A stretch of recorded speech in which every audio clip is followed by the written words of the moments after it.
Alors la première pizza surgelée vient de sortir du four, alors on va tester tout ça.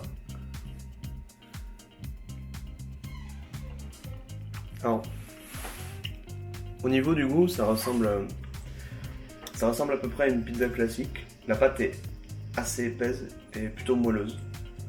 Et au niveau des bords, il y a un petit effet croustillant. On va maintenant tester la première pâte à pizza faite maison, donc à base de farine de riz et de farine de sarrasin.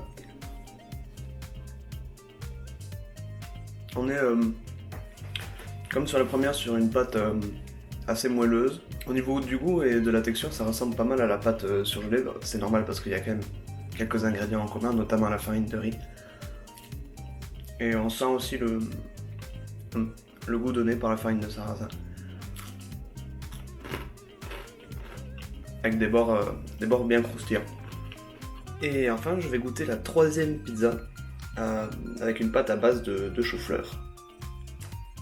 Au niveau de la texture, on est très différent des deux pâtes précédentes. Une pâte assez fine, mais sur quelque chose d'assez mou, mais qui se tient bien, sûrement grâce à l'œuf. Et on n'a pas vraiment ce côté croustillant qu'on pouvait avoir avec les deux pâtes à base de farine.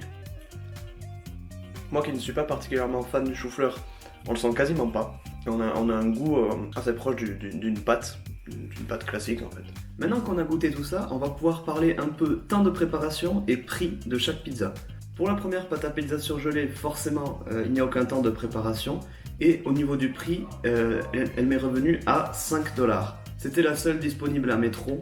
Je pense qu'il en existe d'autres un peu moins chers, mais au vu des ingrédients qui sont mis dans cette pâte, on peut se poser la question de qu'est-ce qui justifie ce prix. La deuxième pâte à pizza à base de farine de riz et de sarrasin m'a demandé une préparation d'à peu près une dizaine de minutes, auquel il faut rajouter 1 heure de repos à la pâte. Et au niveau du prix, pour faire une pâte à pizza, avec tous les ingrédients ajoutés, on arrive à peu près 1$ la pâte à pizza.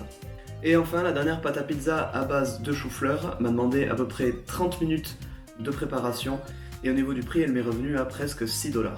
Et cette dernière pizza présente l'avantage d'être très peu calorique, l'ingrédient principal étant le chou-fleur, et elle est aussi très légère et peu bourrative. Vous pouvez évidemment tester ces recettes pour vous faire votre propre idée, mais ce que j'ai retenu avec ces tests, c'est qu'il est quasiment impossible de faire une pizza de type napolitaine sans gluten. Le gluten est l'ingrédient clé pour que la pâte à pizza soit assez élastique et qu'elle puisse gonfler correctement. Néanmoins, on peut se rapprocher de pâte à pizza de style romaine, un peu moins gonflée mais assez croustillante si on n'utilise pas de gluten. On a aussi vu que suivant la recette employée, il pouvait être bien plus économique de réaliser soi-même sa pâte à pizza sans gluten.